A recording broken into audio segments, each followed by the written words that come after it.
Good morning, everyone. It's time for my 48-hour reading challenge.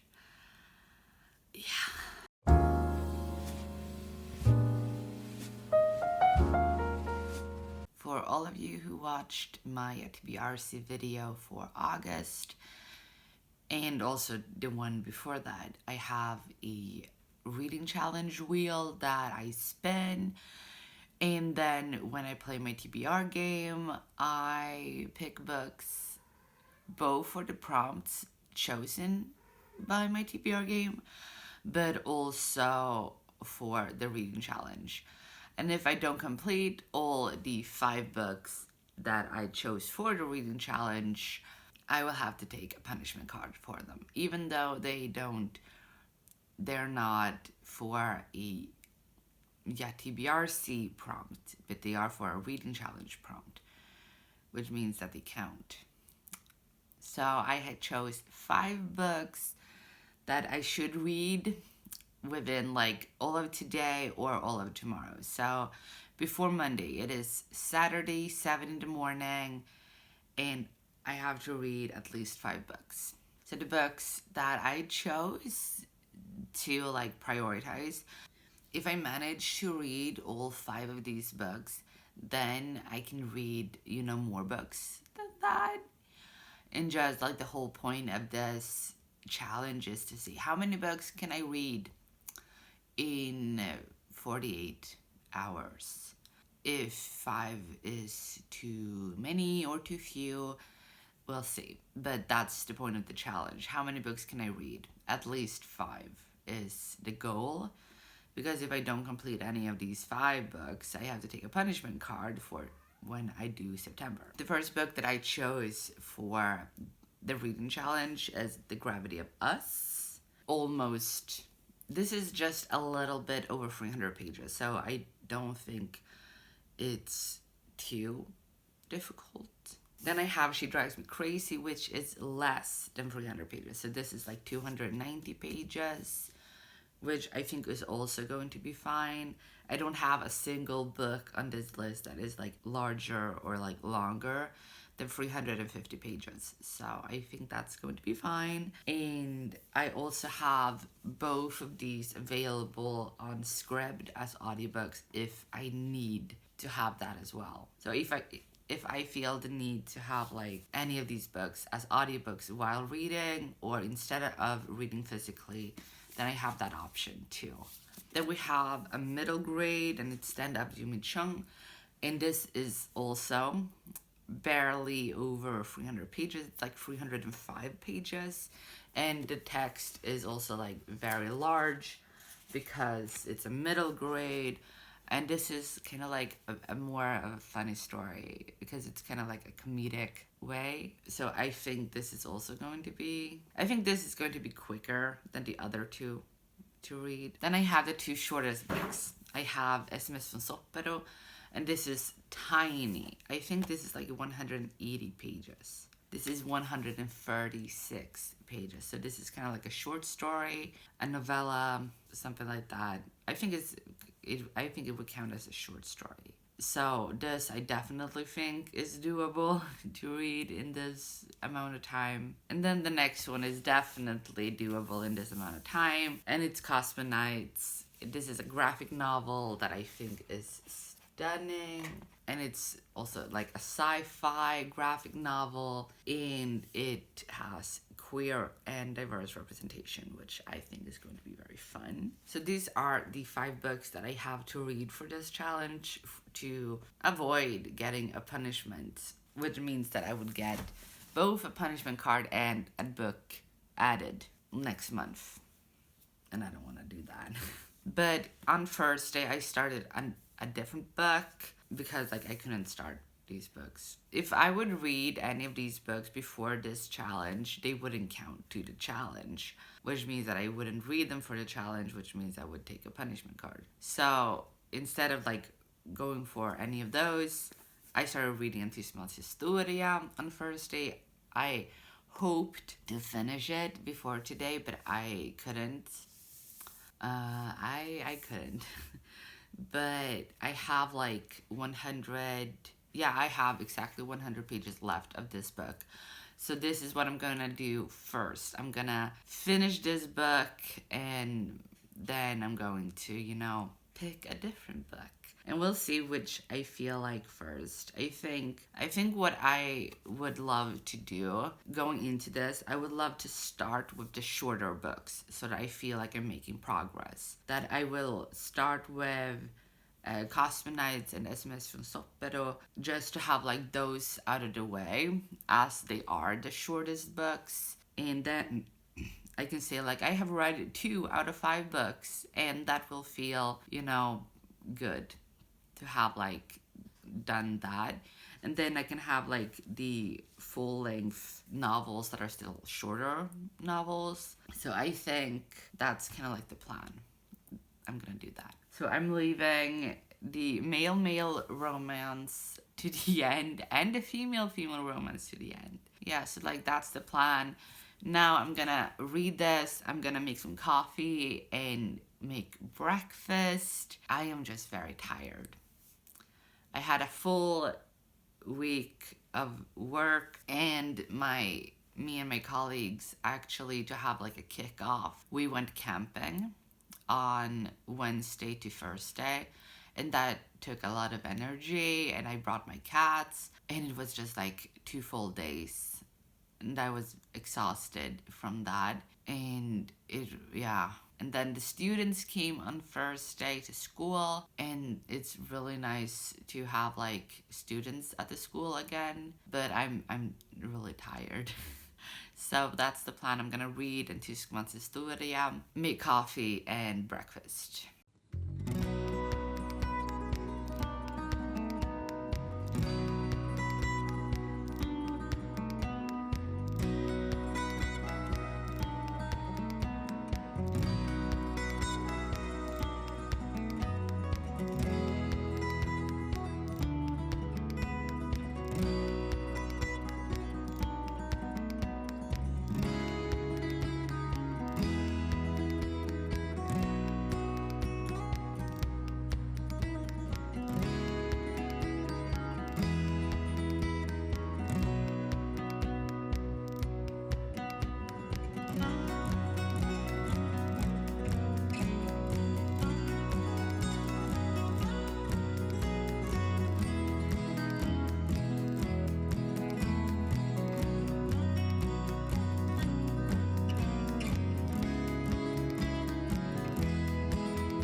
Hi, it's 8:30 in the morning, and I just finished in Tyskmans historia. I'm giving it 4 stars because it was just very interesting, and the entire thing is his, Sebastian Hafner's memoir, kind of. He tells the story of what it was like in Germany between from the year 1914 to 1933. So between 1940 and 1933 is the story of what he remembers and like what happened in Germany, and he kind of explains why the war happened, why the Nazi came to power and stuff like that. And I thought it was just very interesting to read about that, and to, like, to understand how everything came to be. And the fact that this is from a German's story, I think, is also like, he is an Aryan German and he fled. He left Germany, but that is after the events of the book. This is an incomplete memoir, you can say. He just stopped at after year 1933, but I thought it was very interesting to see like everything with the First World War and what consequences that had for the Germans, and the time between the two wars, what that was like, the inflation, and then how Hitler came to power and the Nazis came to power, and how it was to have, like, friends when you didn't know who was what, kind of.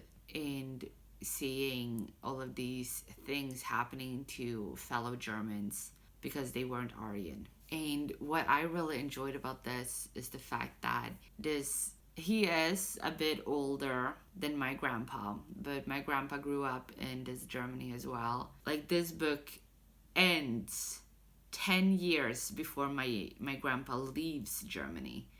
And that is also something that I kind of keep in mind, that it's like that this ends in the year 1933, and my grandpa left Germany with his mom and his younger brother in mid-40s, like a few years before the end of the war. This is very interesting. I know a lot about Germany today, and Germany post World War II, post Holocaust. I know a lot about that. And it's interesting, like, this is the first time that I really put my head, I guess, into what it was like before, and between the world wars. And this is before the Second World War begins, because if I remember correctly, World War II begins in year 1939, I think, year 39, and this book ends in the year 1933. But this is like all from First World War, inflation, and how Hitler and the Nazis got power. That's this book. And so I think I would have given this 5 stars if it had been longer, if it had been complete, because this is incomplete. It was supposed to go for a longer time than is in this, but it wasn't. It was only from 1914 to 1933. I would have loved it if if Sebastian Hafner also included World War II, how World War II started, and what it was like to live in Germany at that time, but he wouldn't know because he left Germany in 1938, so before the Second World War started. But I really enjoy this story, and I think it would be really fun to read a book by a German who was neither a Nazi nor a target of the Nazis, and have that person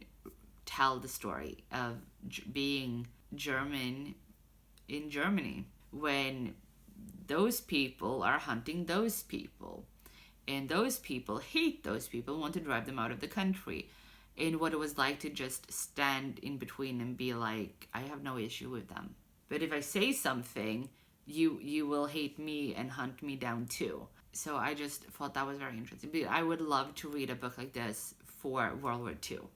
That's like what I want to say. But I have now finished the first book, and I think what I'm gonna do now is I'm gonna read Cosmonights. It's not even 9 in the morning currently, and it would be really nice to have read at least 3 books before noon, because then it will feel like I can really do this. But I'm gonna read this now, and I will let you know what I think. This is probably going to be a quicker read because it is a graphic novel. It has beautiful illustrations, and it's relatively short for a graphic novel. So.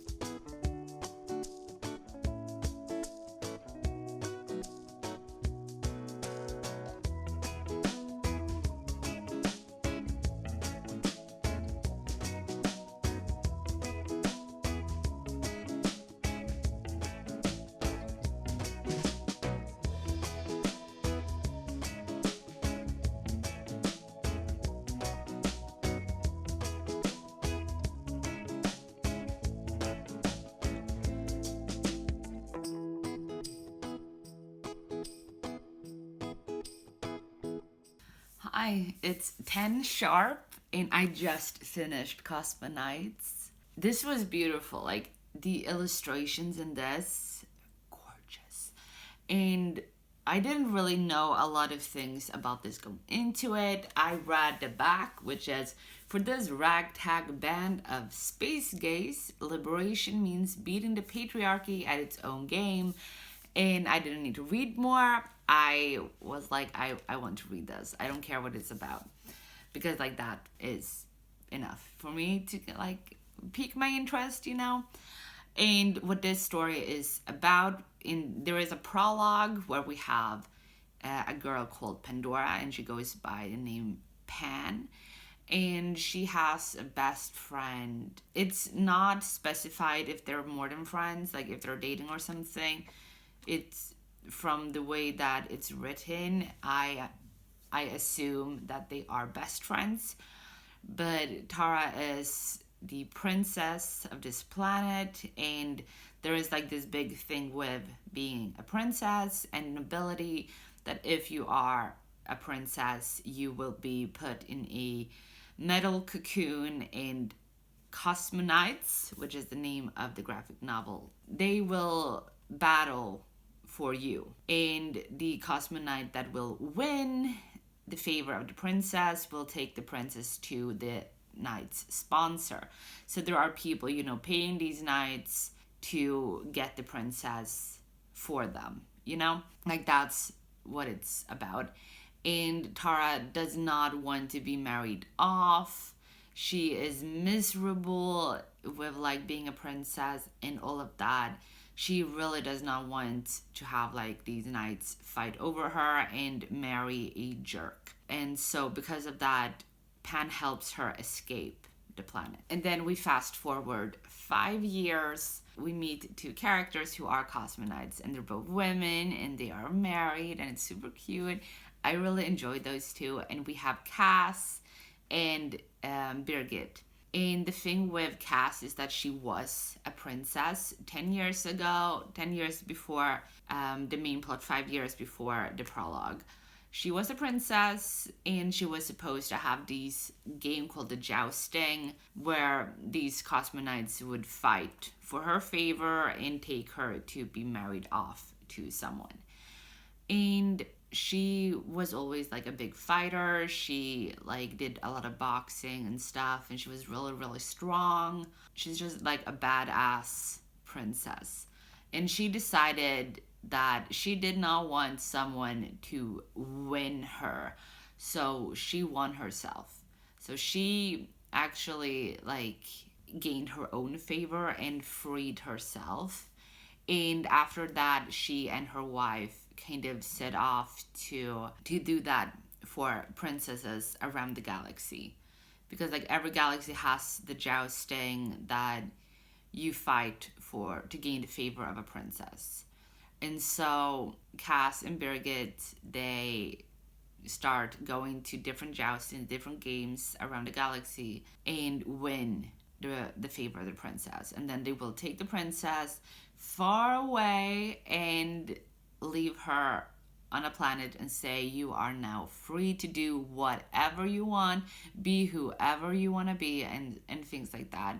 And that is kind of what it's meant by liberation means beating the patriarchy at its own game, is that the jousting is a patriarchal invention. It's a patriarchal game to marry off princesses by having knights fight for them or over them to win them, as if like women are objects basically. So these two women, they fight to win the favors of the princesses to set them free. And Cass and Birgit, they are doing a jousting, a game, and Cass and Birgit, they end up, because Cass is injured, they have to go to a remote location where people won't, recognize them, and so they can get, care for Cass's injury, and they can't go to a hospital because of reasons that I'm not going to go into because I don't want to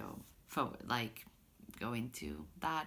But they end up going to Viridian, where Pan lives, and they end up at her house and gets care from her mom, who is a doctor. And Pan gets really fed up with living on Viridian because everyone knows that she helped a princess escape and they hate her for it. And so when Pan realizes like Cass and Birgit are going to go back to space, she sneaks onto their spaceship and goes with them. And that's kind of like how she gets swept up into the jousting, in fighting for rescuing the princesses, setting them free to do what they want with their own lives. So like that's the plot of this book. I really enjoy it. I gave it 4 out of 5 stars because it is the most gorgeous graphic novel I have ever read. The art style in this is absolutely beautiful, but I think the reason that I decided to give it 4 stars instead of 5 is because it felt a little bit shallow. I don't know how to explain that, but it felt like everything was done on a very, it feels like the point of this book is to kind of set everything up and get glimpses of what this is and who the characters are. Would never go deeper than that. So I wish this was longer so that we had more time to get to know the characters and the issues and things like that, but we didn't. And that's kind of why I felt a little underwhelmed by it. I still really enjoy this. I really want to continue the series. The second book isn't going to be out until next year, so I can't wait to read that. But so far, I really enjoyed this. I think the characters are beautiful, and I just want more from the characters, from the plot, from the world. Because right now, everything we know is that there is a jousting, and we know what the characters do, but we don't know more than that. And I want to know more. I want more. But that is the second book finished, and it's 10 in the morning. So I have these 4 books left. Very short one, a kind of a short one, and 2 books that are around 300 pages. I had planned to read this next because it's short, and to have the shortest books out of the way would be kind of nice. Then I realized I kind of want to do stuff. I want to do some dishes, do some cleaning, and then I have in an hour, I have my, what is it called? Washing, is that what it's called? I don't know what it's a washing room. You're cleaning your clothes in a washing machine. I have that room at 11 today because we have to schedule that. You have to book what time you can have the washing room that has everything you need to clean your clothes and dry them. And I will have that in 1 hour, and so I feel before that I want to do some cleaning and some dishes, just cleaning a lot of things. And I think it would be kind of nice to do that while listening to an audiobook. And as I said earlier, I have both of these available to me on Scribd. I find it kind of interesting that these are kind of similar covers in a few ways. I just realized I like her face, this girl. She looks so scandalized. But she also, like, all of them are so pretty. So because I want to listen to something while cleaning and doing that kind of stuff, I am going to read Gravity of Us by Phil Stamper, keeping it queer and keeping it in space, or space related. They're not in space, but they each have a parent who is in space or goes to space. This was apparently not on Scribd, so I got it as an audiobook on Audible. That's nice. So I will be listening to it while being productive, and I will also read it physically as well. Yeah. Anyways, I'm gonna start reading this and do some cleaning now. So I will update you when I get further into it.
Hi, it's just after 3 in the afternoon, and I finished The Gravity of Us by Phil Stamper, and I gave it 3 stars, as you saw.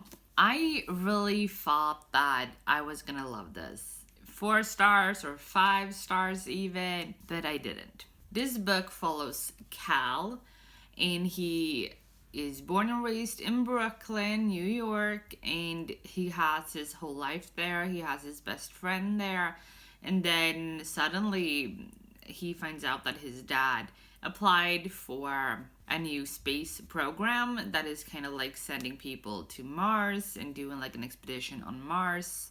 And the dad didn't tell his wife or Cal that he was going to apply, and then after he applied, he told them.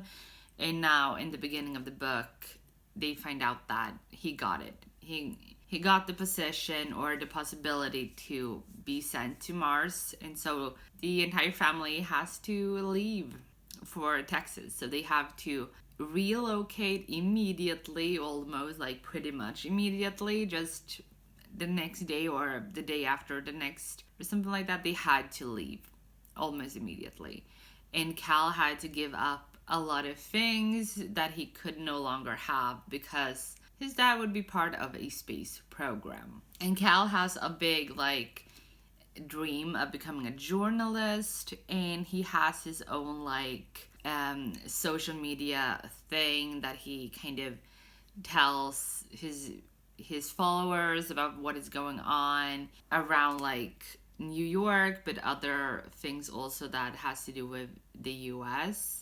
There's just like a lot of things with being like part of a space program.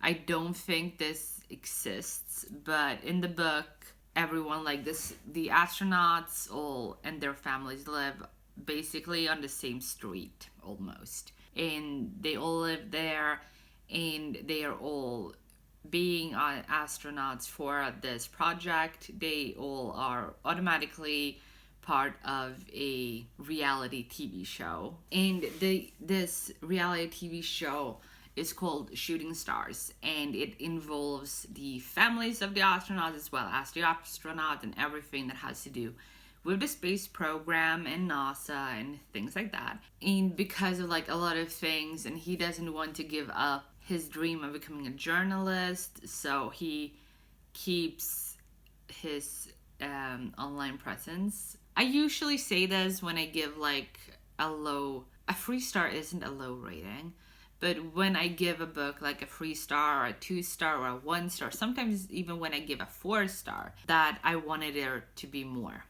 I wanted there to be more. Like I said this about Cosmonauts not that long ago, that I wanted there to be more. I gave that book 4 stars instead of 5 because I wish there was more.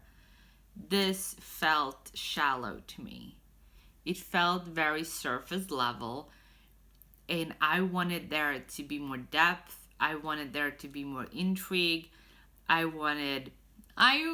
was sold a conspiracy theory, a lot of secrets that could ruin the mission and things like that. And sure, there was things like that, but they weren't big in my opinion.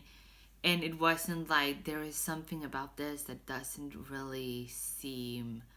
make sense. Like it's not like that's what I expected. I expected the characters, the 2 main characters, because it said that, they would maybe they would figure out the secret or these secrets.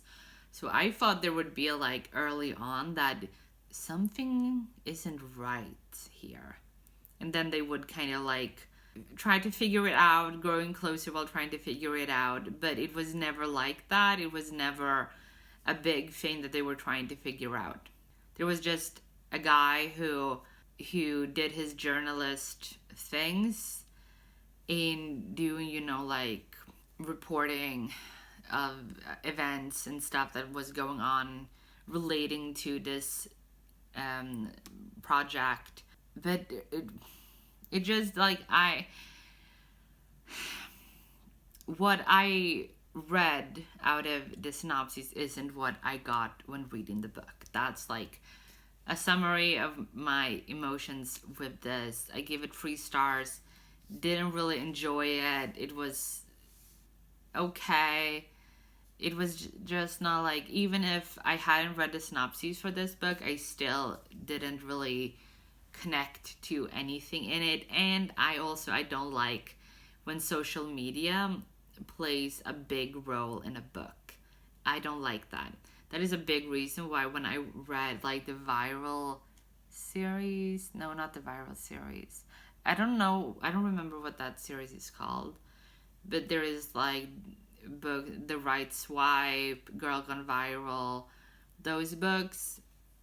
I thought that they would sound cute, and then they had a lot to do with social media. I was like, ugh. So I do know that I don't really like when books include a lot of social media. I didn't expect there to be so much social media in this. I didn't expect that to have such a big role, but it did. And that was something that I didn't really enjoy. But if you enjoy it, you might really enjoy this. But that's the second book done specifically for this video, and the third book I finished today. And as I said, like, it's free in the afternoon, and I have these 3 books left. So we have a very short one, and 2 like full-length novels that are shorter than usually a novel is. They're both like less than 300 pages. And this is less than 150 pages. I'm holding it upside down.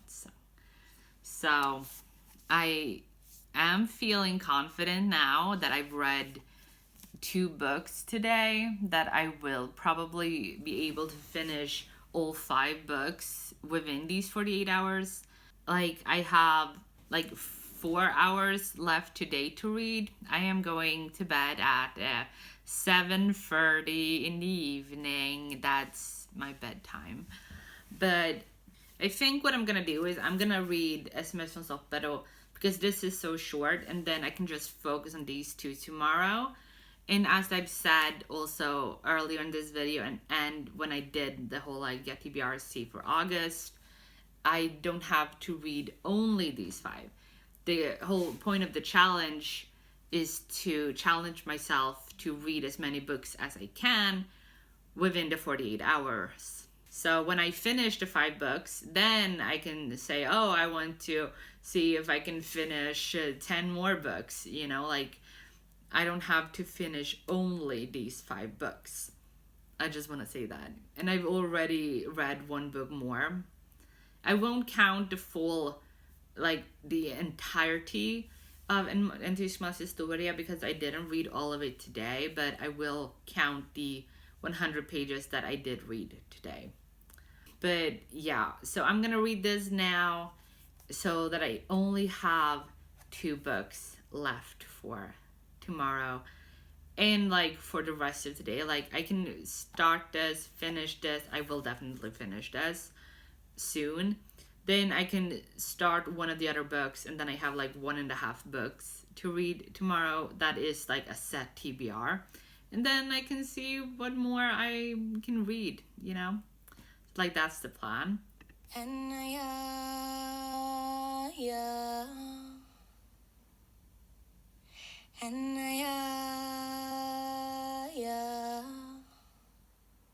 SMS från Soppero.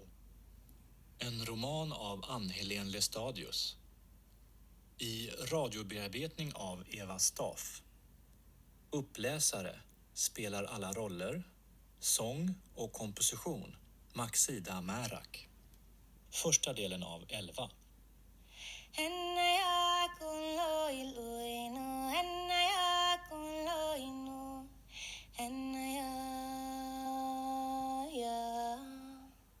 I haven't done a lot of reading this. I'm like 20 pages into this, and I haven't done a lot of reading. Unfortunately, it's 8 in the evening.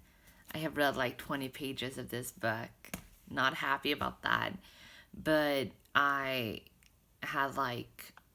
was supposed to film the video for today, which was my weekly wrap-up, my reading wrap-up for the past week.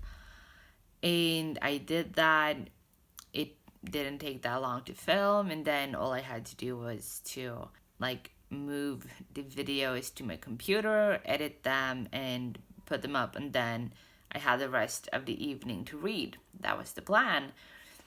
So yeah, but my issue was it took over an hour for the videos to be moved onto my computer and stay on my computer.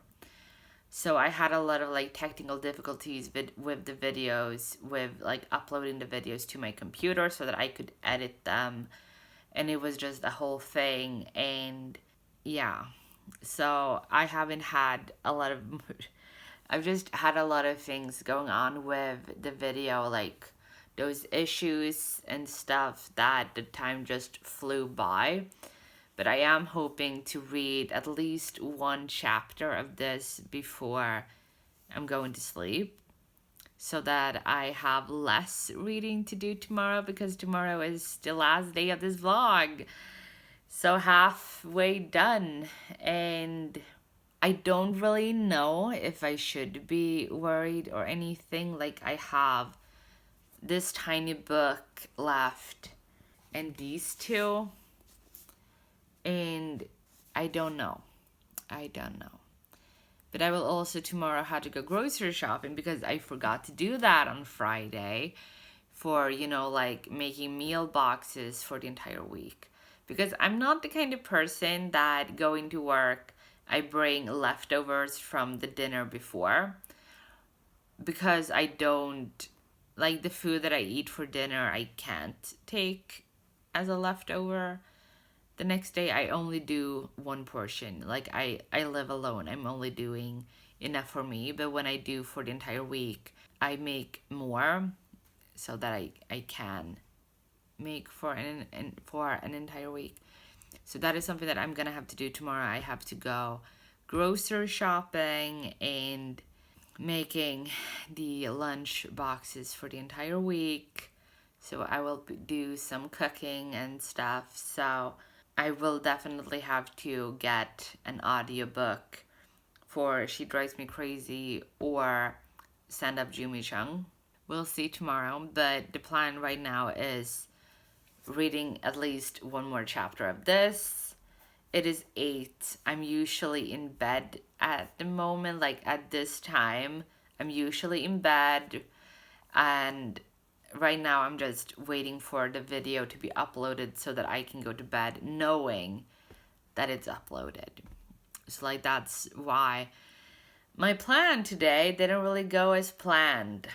But I'm gonna go to bed now, hopefully read another chapter or two of SMS från Soppero, and I will talk to you tomorrow.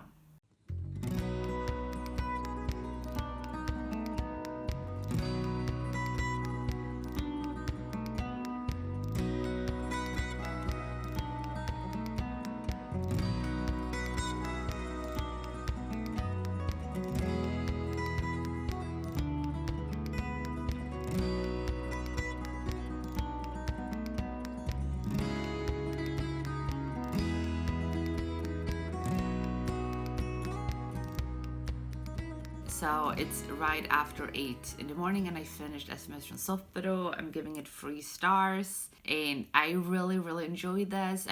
I enjoyed all of it that had to do with identity and how it kind of explored identity and specifically the Sami identity. Like we follow Agnes, who is 13 years old, and she gets a text message from a boy in Soppero, and his text message is in Sami. And she has that kind of like secret in the beginning that no one knows that she's Sami, apart from her family, of course. But she doesn't have a lot of people who knows that she's Sami. And then she gets a text message in Sami, and that's kind of the thing that starts a lot of things.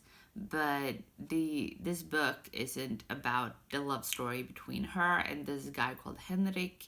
This book is about her identity, as well as her mother's identity, and what it's like to be Sami in Stockholm, and how it's like to be Sami in a Sami village in northern Sweden, in Sapmi. And I love all of those like exploration things. Like we have Agnes, who grew up in Stockholm. Her life is in Stockholm, but her grandparents and uncles and aunts and cousins are up in Soppero, and what it's like for her to be Sami when she doesn't speak Sami and she doesn't look Sami, in the sense that she doesn't have the Sami traditional Sami clothing and things like that, because you don't have the same kind of climate in Stockholm as you have in northern Sweden. So like she doesn't have those connections to Sami, to the Sami culture, her Sami heritage. And her mom is Sami. Her dad is not Sami, but her mom, called Anna Sara, she grew up in Soppero, and that was kind of like her whole life. Her first language was Northern Sami, and everything changed for her. This was during a time when being Sami wasn't a good thing, unfortunately. And the Sami village, the kids in that village had to go to school with Swedes. And these Swedish students were ruthless and very mean and rude towards the Sami, calling them bad words, derogatory words for Sami, and just kind of bullied the Samis for being Sami, and not a very fun thing at all. And Anna Sara just didn't want to be different. She wanted to fit in, and she stopped speaking Sami because of that. She wanted to fit in. She wanted to be Swedish. She didn't want to, have fingers pointed at her and people laughing at her in calling her names for being something. She much rather fit in and be Swedish. So she left Soppero for Kiruna and gave up on her Sami heritage. She stopped speaking Sami, and she, like, 20 years later, she's still not speaking Sami. It's kind of like very interesting in this that we get to see her perspective, why she made the choices that she made, and why Agnes didn't learn Sami, because her mom wasn't speaking Sami, and her mom, even though like her mom is a journalist and writes, articles and stuff relating to Sami, being Sami, and Sami news, things happening in Sapmi and stuff like that. They don't speak Sami, they don't eat Sami things, they don't have Sami clothing, like traditional things. So it's difficult for Agnes to kind of get in touch with her heritage when she's in Stockholm. So she is trying to learn Sami. She found these, textbooks in her mom's room for learning Sami. So she stole them and hid them, and she is learning Sami in secret. And this whole thing is kind of like we get up to Soppero and meet the rest of the family. We meet Agnes's cousin called Christine, and Christine her whole life is in Soppero, and she has her own reindeers, and the reindeers are about to get calves, and there's like this whole thing with the reindeers and taking care of them, and the kind of things that you do in Soppero, like being a Sami there, speaking in Sami, and all of that. Like, it was really, really nice to get so many different perspectives on what it was like to be Sami in Sweden, depending on if you live in the capital city or in Sapmi, which is the northern half of Sweden. But the reason I gave this 3 stars instead of 4 or 5 is because it was too short, and I would have loved for it to explore these things more, and it felt like everything was going too fast. Like, I wish we stayed in one place a longer time. As it is, I really enjoyed it, gave it 3 stars. I wish it was a little bit longer, and that it went a little bit deeper, but all in all, I really enjoyed it. And so I only have these 2 books left. And then the question is, which book should I read now? I think I'm gonna start with Stand Up Yumi Chung, because I have this as an audiobook, and as I said yesterday, I have to go to the grocery store to get some food and stuff, but it's like a little after 8 in the morning, and it's Sunday, so the grocery store won't open until like 10, so I will do some reading in this, and then when I go to the grocery store, I will listen to this, basically. Like, that's the plan, and I have 10 hours to read 2 books, so I feel like that's doable. I feel like that's doable. Like, I'm not worried about that. Yeah, so I'm just gonna get to reading this. I'm excited. It's about this like young Korean American girl who has a dream to become a stand-up comedian, and she's very shy, and she has like a notebook where she takes her awkward and embarrassing moments that has happened to her, and she turns those into comedy gold. And I think this is going to be very fun and funny, so I am excited to read this.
Hi, it's 22:02 in the afternoon, and I just finished stand up Yumi Chung. I gave it 4 stars. Really, really enjoyed it, and I realized, as you also saw, that it was this book that I had available as an audiobook, not on script, but on Audible, and not She Drives Me Crazy. Like, that one apparently isn't available as an audiobook anywhere. At least I can't find it. So this is the one that I listened to while going to a grocery store, as you saw, and I got everything that I needed for my lunch boxes. I personally don't like to eat warm food. Like, the only thing warm that I like to put into my system is drinks, like coffee, tea, warm stuff. I like to consume if it's drinkable, not when it's food. I don't know why, but I have like, it's easier for me to get nauseous if I'm eating something and I have to chew warm things. It sounds very weird, but anyways, I listened to this and I read it physically as well. Really enjoyed it. There were a few parts in this that I didn't expect. Let's be real. I don't know if it says anything about that. No, it doesn't. Like, on the back it says, on the outside, Yumi Chung suffers from shy girl problems, a perm gone wrong, and an unfortunate nickname given to her by her classmates. On the inside, Yumi is ready for her Netflix stand-up special. Her notebook is filled with mortifying memories that she's reworked into comedy gold. All she needs is a stage and courage. That gives me one side of the story, like, yes, that is a big part of the story about her and how she's kind of like breaking out of her shell, embracing who she is and her comedy. But there is a big thing in this that should have been on the back, in my opinion, because I know a lot of people have an issue with that trope, and it is a false identity or identity mix-up. People, like, she assumed the identity of someone else and pretended to be this other person in order to go to the Haha camp, which is a comedy camp for like children run by this super like famous within the comedy world when it comes to like stand up. And she has like her YouTube channel, she has like different things. She has apparently also a channel dedicated to children, to like doing like a comedy show for kids specifically. And so she is having like this camp, this comedy camp, to help kids learn to like embrace their comedy. She is someone that Yumi really looks up to, and she finds out that this girl was in her library having a comedy special thing, a comedy project. She kind of like wanted to just sneak a glance, and this girl, the comedian, thought that Yumi was someone else, and Yumi was trying to correct her in the beginning, but then she didn't, and Yumi kept pretending to be this other person, and she started kind of like embracing herself and saying that I am not Yumi, I am her now. And as her, as if it's kind of like an alter ego kind of thing, she can do these things. Like, this girl is, you know, funny and confident. And if when I pretend to be her, I'm also funny and confident. So that's kind of like the energy that Yumi tried to put into pretending to be someone else, that she, like, it was all an act. And of course, that will blow over. She has traditional and like strict Korean parents who are like immigrant parents. They left Seoul, Korea, and came to the US. And Yumi also has an older sister called Yuri, and they both struggle with meeting their parents' expectations. The parents also have a Korean barbecue restaurant that isn't doing very well, and yeah, I don't want to get into that part of it too much. I didn't laugh as much as I thought I would. I don't think I laughed at all, but I did smile, I did grin, I kind of like laughed on the inside. Like, I rarely laugh when I'm reading or when I'm watching something. A few times I can chuckle, but I won't like full on laugh from books or television. But I did expect it to be funny, and it was funny. It just wasn't as funny as I thought it was gonna be. And like, it was a cute middle grade. I gave it 4 stars because it is a middle grade. I don't put it to the same standard as if this had been for like new adult, like if this had a college setting instead of a middle school setting, sorry. And she is going to middle school, and a lot of that plays a big role in this book, the middle school that she goes to and what she has to do to please her parents so that she can remain at that school. Like, I don't want to go into specifics on that either, but as it is a middle grade, I'm putting it to a different standard than I would an adult novel, of course. So I gave it 4 stars. I thought it was funny. I thought it was cute. I really enjoyed the characters. I enjoy like the themes of friendship in this, and the whole thing like being true to yourself and who you are. I thought this book did a great job at all of those things. And this is very, very weird because it's 10 to 2 in the evening, and I only have this book left, which means that when I finish this, I will have read 5 books in 48 hours, plus a half book for En Tidsmans Historia. I'm gonna count that, like seriously, I'm gonna count that, at least the 100 pages that I read. But this I'm going to read now. I can only read it physically, as this is not available on audiobook. This is less than 300 pages, so it's not gonna be that long. So this is what I'm gonna do now. I'm gonna stop talking and get to reading.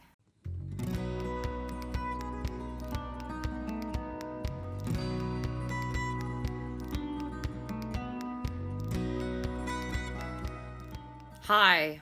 I assume that the lighting is not great. It's 9:10 in the evening. I just finished She Drives Me Crazy. I am super tired. I have like a work day tomorrow, the first classes of this semester and stuff. So I'm going to go to bed now, and I will tell you my final thoughts on She Drives Me Crazy and like wrap up this whole thing in the morning tomorrow, because right now I just really need to go to bed, and I'm kind of confused about how I feel about the book.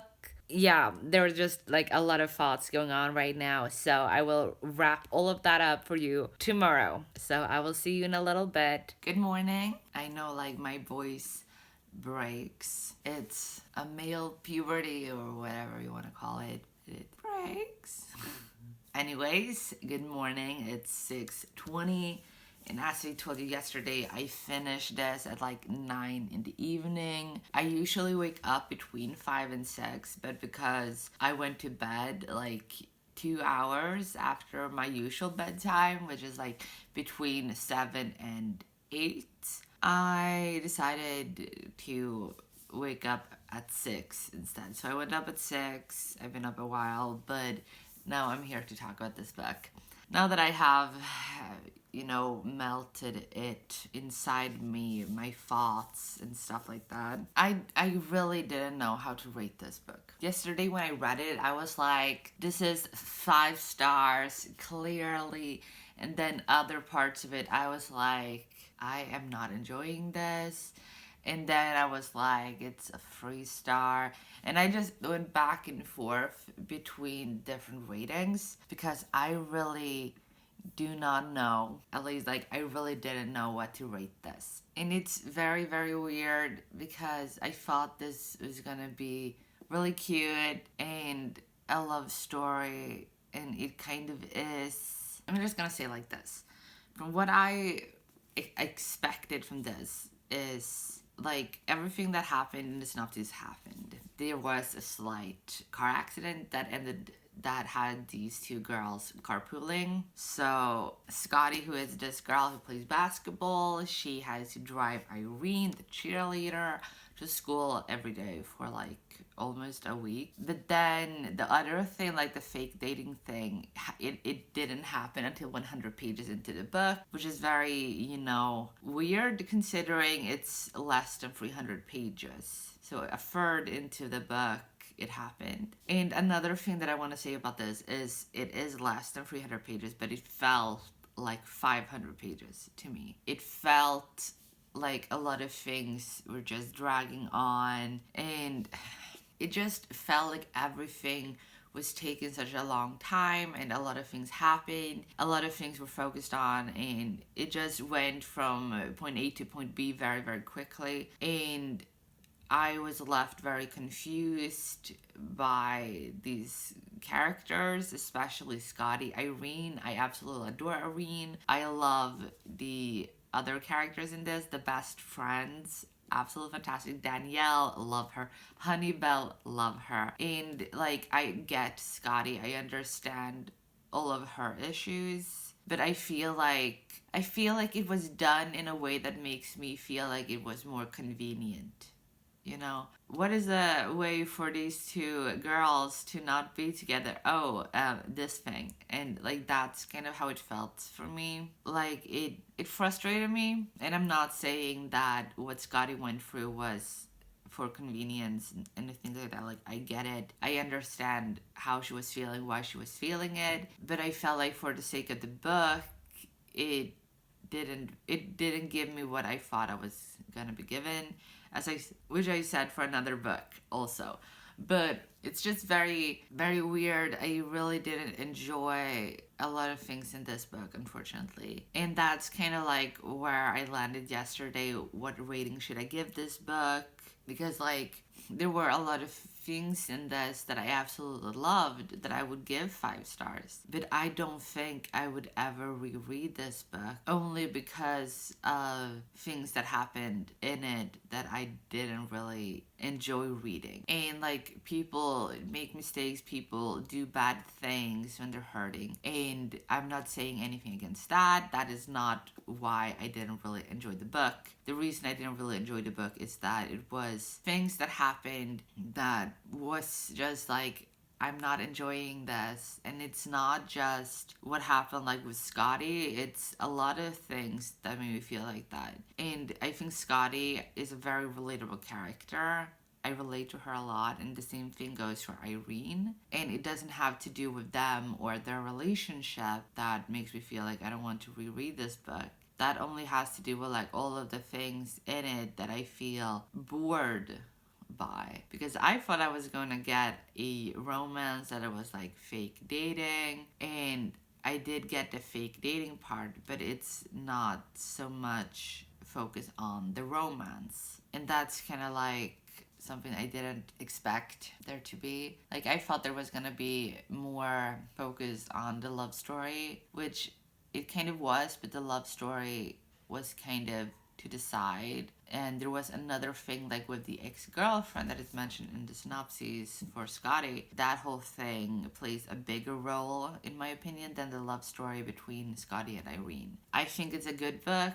I love the representation of like female sports in this, female athletes, and diversity, being like openly gay in high school and stuff like that. Like, I think it's a good book. I think it's well written. It's just that these things in it made me feel a little bit bored, and I just felt like I am not enjoying this. And for me, it felt like not a lot of things happened. And I don't know really like how to explain it, because saying that I felt bored sounds really harsh. Like, it kept me reading, so that's a good thing. But again, like, there are just moments in this that I didn't enjoy, and that's fine.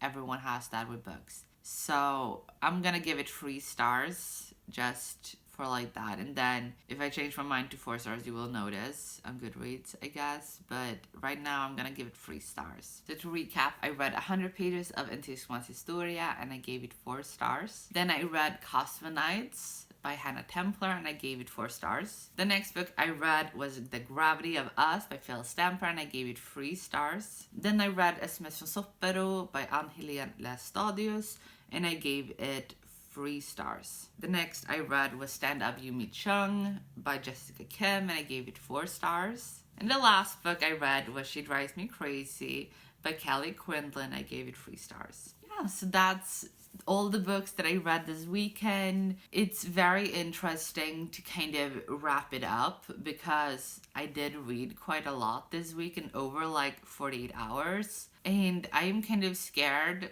of if the next time I will spin my wheel and it will get maybe 24 hours. I don't know how I'll manage that because then I will have to have books less than 200 pages. I think like what really made it never got really stressful for me, but it did, like there were 2 books that took a little longer. They are, of course, Gravity of Us and She Drives Me Crazy. Because they are longer, they're almost 300 pages. And Stand Up Yumi Chung didn't take quite as long as reading Gravity of Us or She Drives Me Crazy. So I'm a little bit scared for when I spin the wheel and I get 24 hours as a reading challenge and I have to read at least 5 for that. I will have to pick the absolute shortest books that I have. Only graphic novels, only novellas, only audiobooks. I think that is something if I had